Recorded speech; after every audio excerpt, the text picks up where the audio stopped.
जाएंगे 1 करोड़ 87 लाख पौधे। लोगों से प्लास्टिक का इस्तेमाल ना करने की अपील।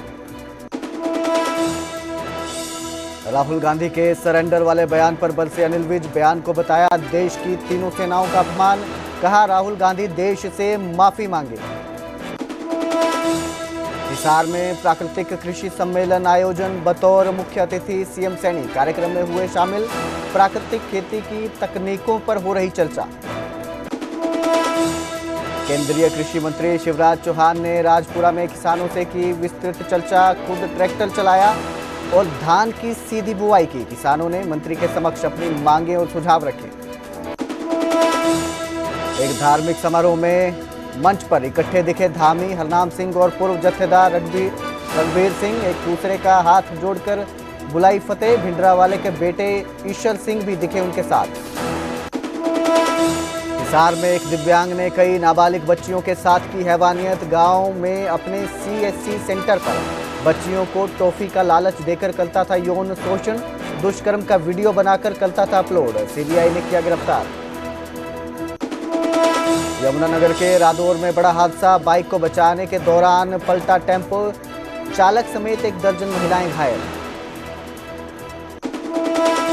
सिरसा में रेप मामले में कार्रवाई नहीं करने पर महिला थाना प्रभारी सस्पेंड। आरोपियों से 20 लाख में राजीनामा करने का आरोप। 2 पुलिसकर्मियों के खिलाफ विभागीय जांच के आदेश।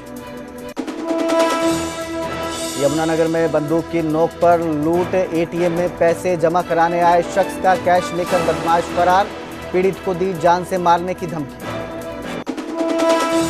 नूंह में जल संकट से लोग परेशान। पुन्हाना के वार्ड 8 में नहीं मिल रहा पानी। कई महीनों से जल आपूर्ति बाधित। लोगों ने दी प्रदर्शन की चेतावनी। यमुनानगर में प्लाईवुड इंडस्ट्री पर गहराया संकट। यूपी सरकार की ओर से सहूलियतों के ऐलान से उद्योगपतियों के पलायन का बढ़ा डर। सरकार से इंडस्ट्री को बचाने की अपील।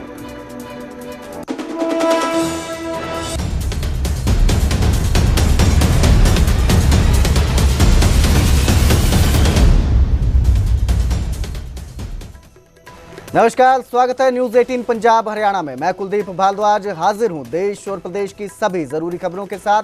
बुलेटिन की शुरुआत करेंगे अनिल विज के बयान से जो राहुल गांधी पर बल से हैं।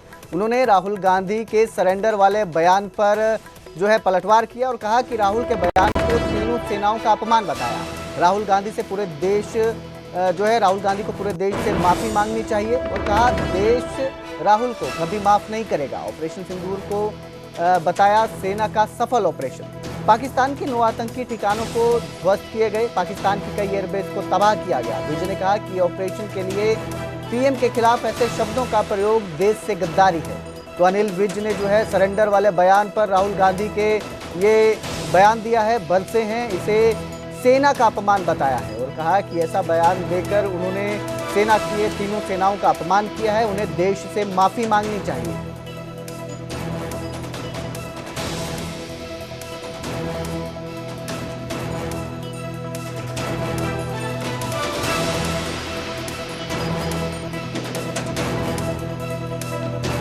तो राहुल के सरेंडर वाले बयान पर अनिल विज का ये बयान सामने आया है। उन्होंने इसे देश विद्रोही बताया और कहा कि राहुल को माफी मांगनी चाहिए देश से। राहुल का जो बयान था सरेंडर वाला, उसे तीनों सेनाओं का अपमान बताया और कहा कि राहुल पूरे देश से अपने इस बयान के लिए माफी मांगे।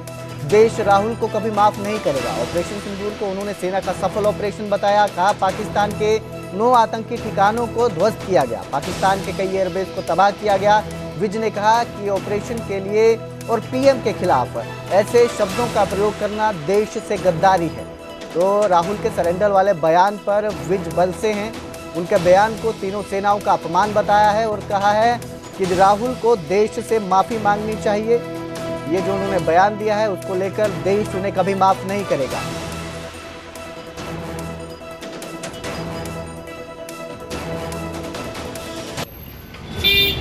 जिसमें भारत को भारी सफलता प्राप्त हुई है। पाकिस्तान में उग्रवादियों के कई अड्डे तबाह कर दिए। कई एयरबेस तबाह कर दिए।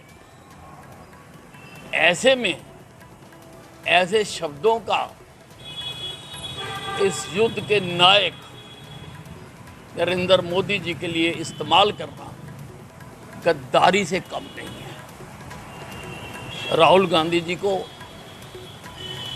इसके लिए सारे देश से माफ़ी मांगनी चाहिए, देश की तीनों सेनाओं से माफ़ी मांगनी चाहिए जिन्होंने ये कीर्तिमान स्थापित किए हैं, और देश को कभी भी राहुल गांधी को इस अपराध के लिए माफ़ नहीं करना चाहिए। बीजेपी आरएसएस वालों को अब मैं अच्छी तरह जानता हूं। इन पर थोड़ा सा दबाव डालो, थोड़ा सा धक्का मारो, डर के भाग जाते हैं ये लोग। जैसे उधर से ट्रंप ने एक इशारा किया, फोन उठाया, कहा मोदी जी क्या कर रहे हो?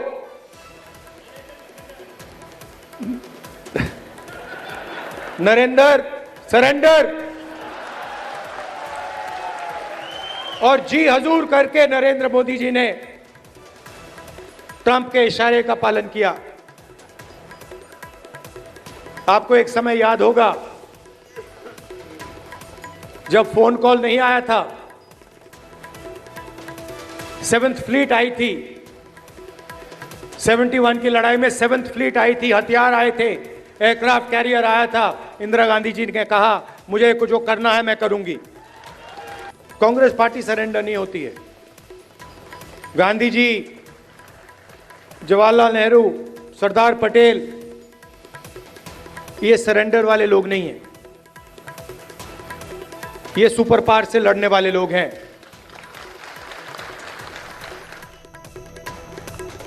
तो उधर विश्व पर्यावरण दिवस पर सीएम नायब सिंह सैनी ने बड़ा ऐलान किया और कहा कि हरियाणा में 1,87,00,000 पौधे लगाए जाएंगे। विश्व पर्यावरण दिवस पर सीएम ने ये घोषणा की है और एक पेड़ मां के नाम 2.0 का आगाज किया है। दादरी में सीएम सैनी ने पौधारोपण किया। इलेक्ट्रिक कार पर सवार होकर वो कार्यक्रम में पहुंचे थे। इसके साथ ही 5 इलेक्ट्रिक बसों को भी हरी झंडी दिखाई। प्लास्टिक इस्तेमाल न करने की लोगों से अपील की है। तो सीएम सैनी ने विश्व पर्यावरण दिवस पर बड़ा ऐलान किया है और कहा है कि हरियाणा में 1,87,00,000 पौधे लगाए जाएंगे।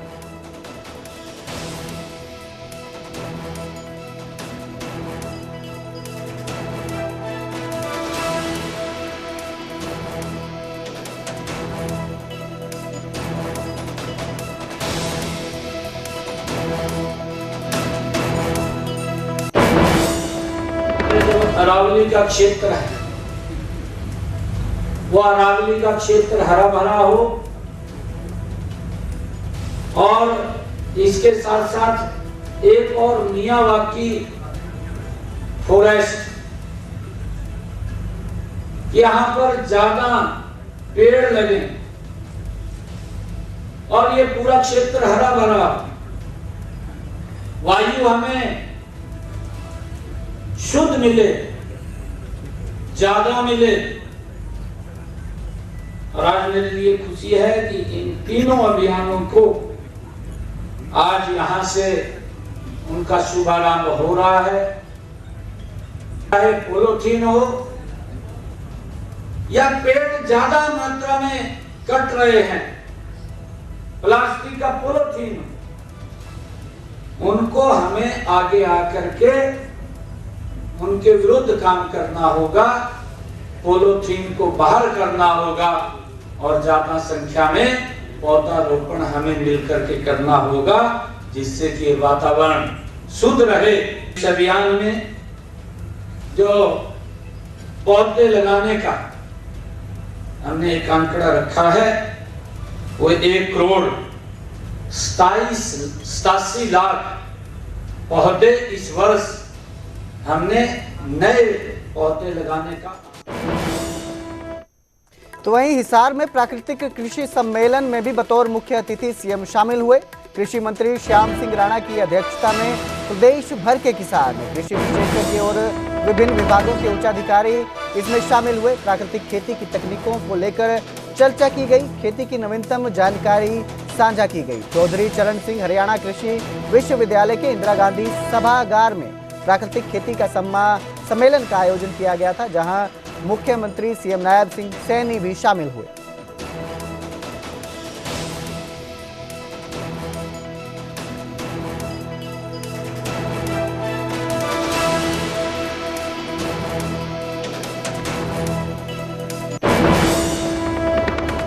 तो वहीं यमुनानगर के रादौर में बड़ा हादसा सामने आया। बाइक को बचाने के दौरान टेम्पो पलट गया। टेम्पो चालक समेत 1 दर्जन महिलाएं घायल हो गई। घायलों को कम्युनिटी हेल्थ सेंटर में भर्ती करवाया गया है। घायलों में ज्यादातर लोगों को प्राथमिक उपचार के बाद अस्पताल से छुट्टी दे दी गई है। घायल 2 महिलाओं की हालत गंभीर है। ये जो सभी हैं खेतों में काम करने बपोली जा रहे थे। सभी मजदूर हैं। गांव के करीब टेम्पो के सामने अचानक एक बाइक आ गई। उस बाइक को बचाने के चक्कर में टेम्पो अनियंत्रित होकर सड़क किनारे पलट गया। टेम्पो सवार ने बाइक चालक की लापरवाही का आरोप लगाया है और इस हादसे में टेम्पो चालक समेत करीब 1 दर्जन महिलाएं जख्मी हुई हैं, घायल हुई हैं।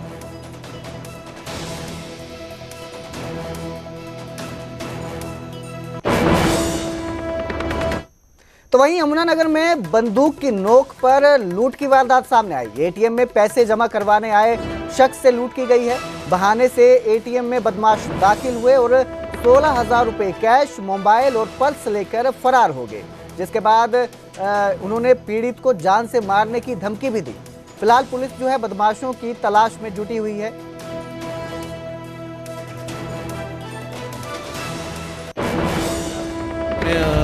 कैश जमा करवाना था, कल इंस्टॉलमेंट थी।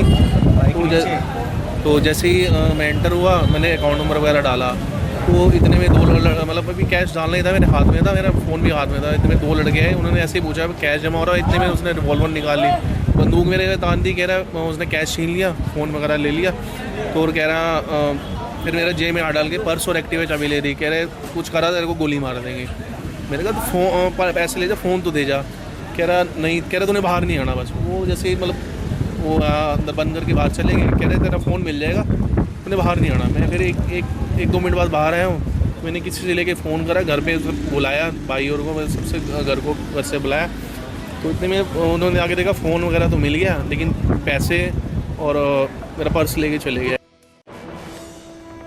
लेकिन सवाल ये है कि शहर में बदमाशों के हौसले आखिर इतने बुलंद कैसे हो गए? क्या पुलिस की सुरक्षा व्यवस्था में कोई कमी है? इस वारदात ने एक बार फिर से शहर की सुरक्षा व्यवस्था पर सवाल खड़े कर दिए हैं।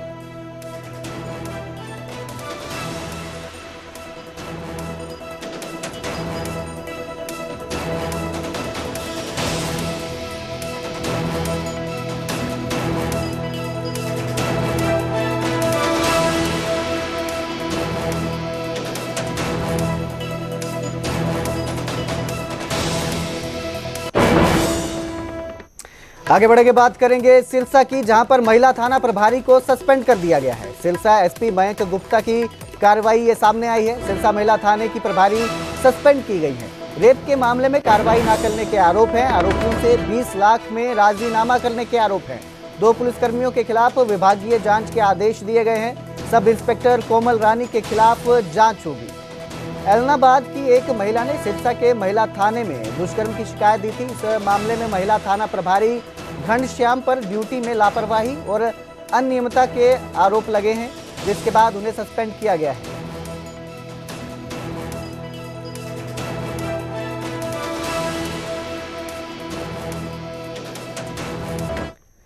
तो उधर सोनीपत में ड्राई क्लीन और प्रेस की दुकान में आग लग गई। आग में सारा सामान जलकर खाक हो गया। आग लगने से लाखों का नुकसान हुआ है। शॉर्ट सर्किट की वजह से ये आग लगने की आशंका जताई जा रही है। पीड़ित दुकानदार ने मदद की गुहार लगाई है। सोनीपत के मिशन चौक में आग लगने की वारदात सामने आई है, जहां ड्राई क्लीन और प्रेस की दुकान में आग लग गई। आग लगने के बाद सारा सामान जलकर खाक हो गया।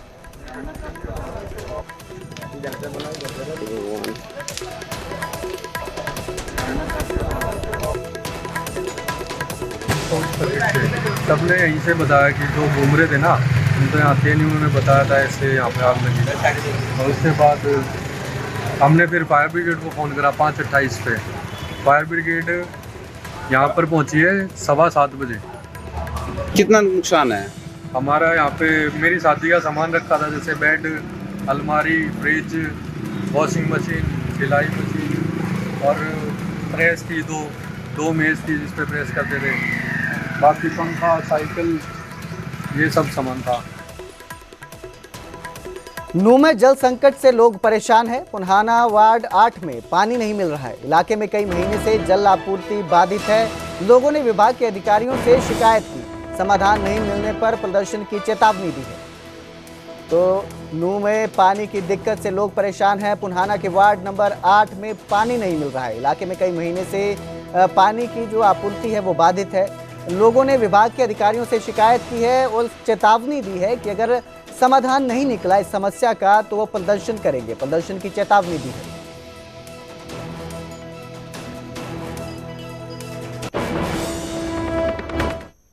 और अब बात प्रदेश में संकट में घिरे प्लाईवुड इंडस्ट्री की, जिस पर यूपी सरकार के एक ऐलान से और भी संकट गहरा गया है। हरियाणा में प्लाईवुड उद्योग लगातार उद्योग बंद हो रहे हैं। किसी समय यहां 500 से ज्यादा फैक्ट्रियां थी जो 2017 में घटकर 380 रह गई। अब महज 160 ही चालू हालत में है। उद्योगपति यहां से पलायन कर उत्तर प्रदेश समेत देश के दूसरे राज्यों में जा रहे हैं जहां उन्हें बेहतर सुविधाएं मिल रही हैं। उत्तर प्रदेश सरकार ने उद्योगपतियों को सस्ती जमीन और स्टेट जीएसटी में 10 सालों तक छूट देने की घोषणा की है। इसके अलावा यूपी में बिजली दर भी कम है। ऐसे में यमुनानगर से उद्योगपतियों ने वहां 25 से 30 एकड़ जमीन खरीद ली है। यमुनानगर के उद्योगपतियों ने सरकार से प्लाईवुड उद्योग में संकट से उबारने की अपील की है।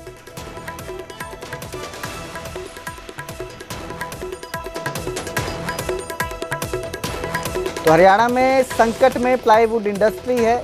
लोग यहां से पलायन करने को मजबूर हैं। सालों तक जो स्टेट जीएसटी में 10 सालों तक छूट देने की जो घोषणा की है वो उत्तर प्रदेश सरकार ने की है उद्योगपतियों के लिए। इसके अलावा यूपी में बिजली की दर भी कम है। ऐसे में यमुनानगर से उद्योगपतियों ने वहां जमीन खरीद ली है और साथ ही यमुनानगर के उद्योगपतियों ने अपील की है कि प्रशासन और सरकार उन्हें इस संकट से उबारे।